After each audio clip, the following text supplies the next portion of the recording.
Hey guys, Dimension Jumper. Today I'll be reviewing the Fairy Tail game, which was released back in 2020 for the PlayStation 4, Microsoft Windows and Nintendo Switch. Now, this game is, the plot of this game is basically, after the events of the Tenmo Island arc, from both the anime and the manga, Fairy Tail have to basically try and become the #1 guild again and go through the Grand Magic Games arc, and then as well as it continues on from there, as well as having some of the other arcs from Fairy Tail manga, like I believe the final arc where they have to battle like Seraph and his men and soldiers and stuff like that, and I believe also the Tartarus arc as well, I think. And yeah, and this game was made by the same people who made Hyrule Warriors, Age of Calamity, the Dynasty Warriors games, and Persona 5 Strikers.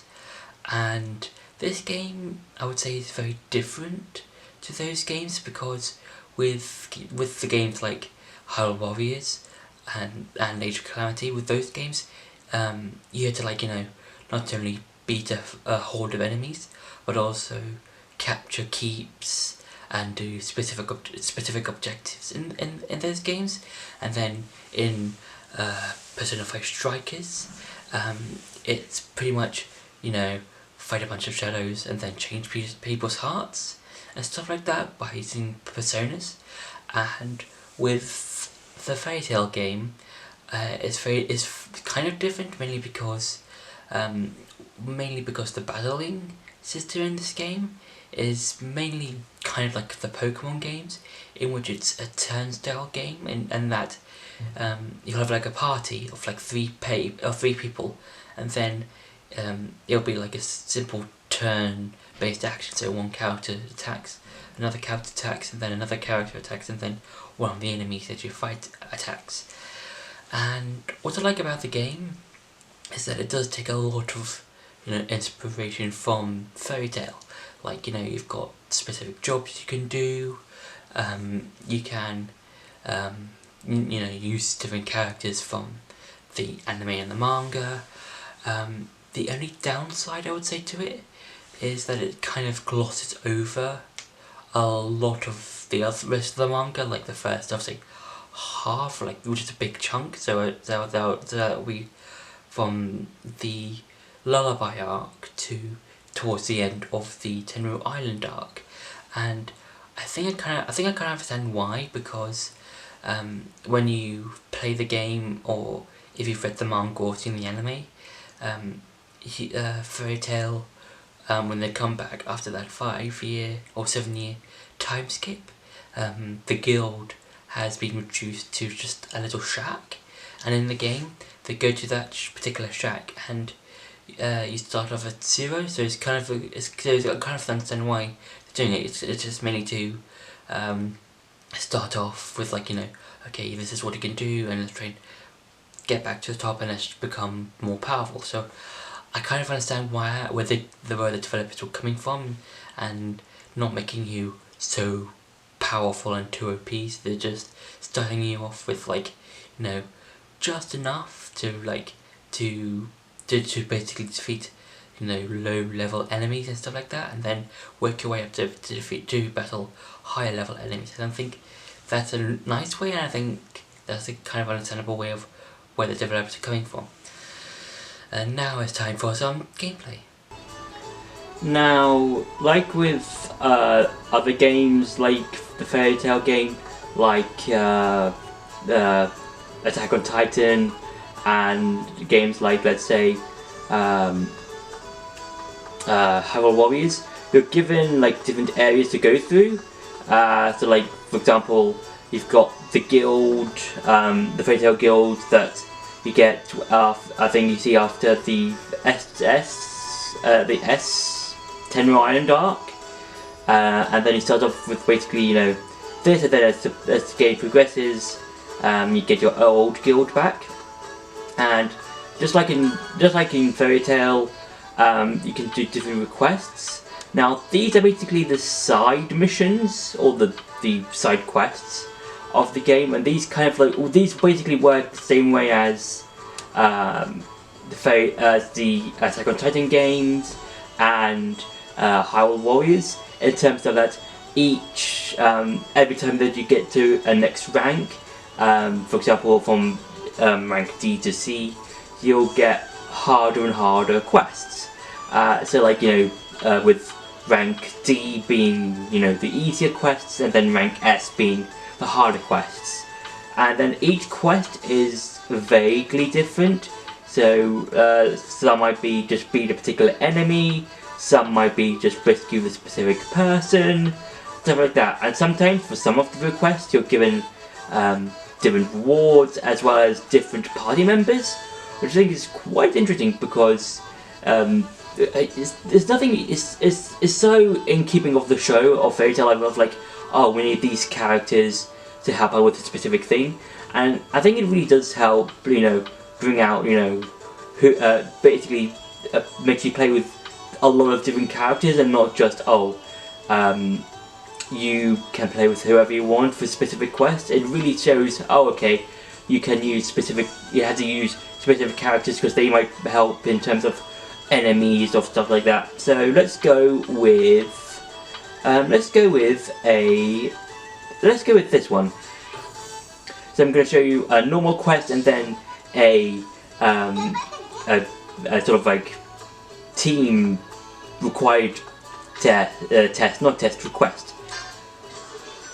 So in order to like go to the request or activate them, you have to go to the edge of town, and then you're given like the map where you can go to do the different requests, and you'll be given like a mark of where you can do the requests or where you can do them. And on the mini map, you can see how many things you can find in terms of the main request that you're doing, as well as how many enemies you have to defeat in terms of which ones you're given to do. So in this, you basically just run around and basically fight monsters, and you can also find different random things on the floor you can use for later.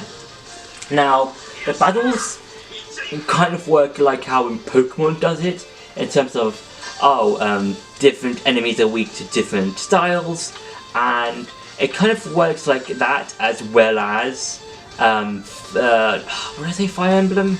Maybe not. I would say works in style of, like, let's say some Pokemon and some Fire Emblem, in which you use different moves, like in Pokemon and Fire Emblem, but you can also use different, if you look at the different moves you can use like, there are different ranges, kind of like Fire Emblem in a sense, in which certain characters have a certain range. Some characters might have a longer range than others. Some might have a the characters that might use swords might have will definitely have a smaller range in terms of attacking than, let's say, archers and mages and stuff like that.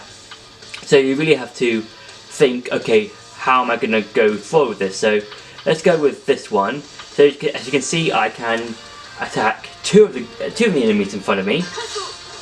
Then you're given a small animation of what these characters can do, or a specific move. So let's go with this one. And each move that you do costs a different amount of MP. So yeah, you really have to think, okay, which move am I going to use for which battle? And I do like how and you can sometimes attack the enemies first before they can attack you. So, and it's basically the same thing. Each battle is basically the same thing. Basically, use different moves, and then and each move is uniquely different, and they can sometimes do different amounts of damage. And I think it's quite nice because you can just see how different each moves are. And as always, like in an RPG type setting, you can level up your characters and they get different amounts of HP, MP, attacks, stuff like that. And sometimes you can get like new moves with different characters, and depending on the moves, they will affect different areas of the battle. So yeah, and I think that's quite cool. And the fights do get repetitive a lot. It's just basically you doing the same moves. It's basically mash to win. Beat them until they're dead, basically. It's still fun. You still got, you know, it's still the same type of thing and fun. And so I would have found this quite interesting. And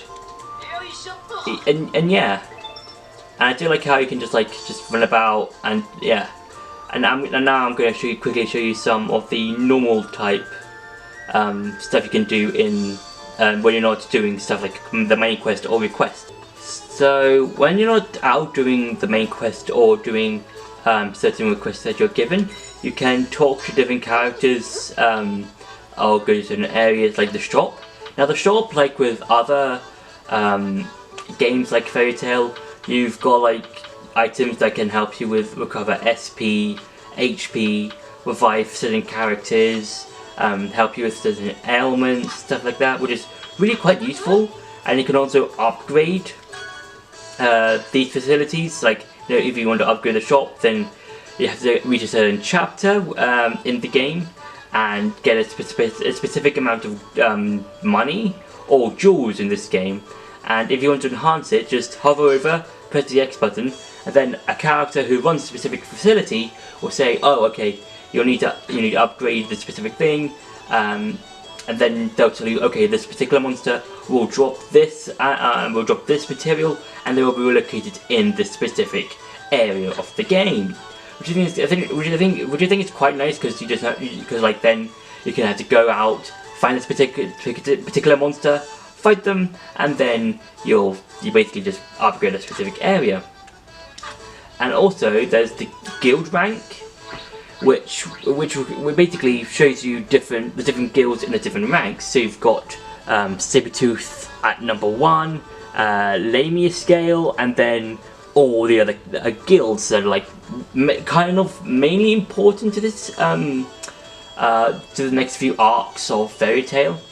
And I do like how with the thought bubbles, which are here, basically show different people talking about, you know, the different guilds like Lamia scale, Fairy Tail, Sabretooth. And I think how whenever you go up the ranks, I think more and more people talk about Fairy Tail. And I do like how at the start of the game, when you are like at dead bottom, people will talk about, "Oh, Sabretooth's the best," and Fairy Tail, never heard of that guild. So I think it's quite cool, like whenever you do more and more requests, and the more further you get in terms of the ranks, the more and more people will talk about you and stuff like that. And also, you can do character ranks. Now these character ranks are basically help characters with different things. Like I think you can do stuff with like get better lacrima, I think, get better chain reaction, I think, in terms of whenever you do like a chain attack with characters in your party and stuff like that, and the list goes on and on and on. And in order to get them, you need, I think, more renown points, and you can get them by doing specific requests with characters that might want to do one, or by doing requests yourself, which I think is quite nice. And I do like how you can go throughout the different parts of Magnolia and just like, oh, okay, I can go to this location or that location or whichever location that you want to do. Yeah, and that's been it for the gameplay. Now it's time to go back to the review. So what I enjoy about the game is how I just enjoy it just for what it is, because like as I said before in this review, it's very different to the other games that were developed by the same company as Fairy Tail. And yeah, because you can clearly see, like, I do like how each character has their own specific types and stuff. Like, you know, Natsu, he's like the Fire Dragon Slayer. Lucy, she's the Celestial Wizard. grey ice, make a wizard, that kind of thing. And I think you can really do a lot of matchups in for your parties, and just have fun with basically just choosing which requests and jobs you can do in the game to basically help you with future fights and stuff like that. And I do like how after each request and stuff like that, you can go further and further up in the sort of guild board thing, in terms of, okay, you're starting at the very bottom and then you get higher and higher. And I think that's kind of interesting. It's a kind of nice way of showing you how far you're starting off at, and then going further and further upwards towards to becoming the final or first or the most powerful, well-known, popular guild in the game. And yeah, and I would say that the game is enjoyable. There are some however, there are some moments that I would say are a bit like some of the character models, I would say. To be more specific, Happy, whenever Happy's on screen, he kind of looks a bit plastic, kind of like a wind-up clock doll or something, or just a wind-up robot. He kind of looks like that whenever he's on screen. All the other characters look fine. It's just, I think Happy looks the most robotic out of all the other characters. He just looks plastic to me whenever he's on screen. That's like the other thing. One of the few things I would say that makes the game a bit. It's okay. I think the character models overall are fine. I think that they for a game like the Fairy Tail game, it's fine. And yeah, I think overall the game is an enjoyable playthrough, and if you've read the manga or watched the anime, I highly suggest you go play it. And yeah, so that's been my review for the Fairy Tail game. I hope you enjoyed this video. Don't forget to like, share and subscribe, and I'll see you in the next video.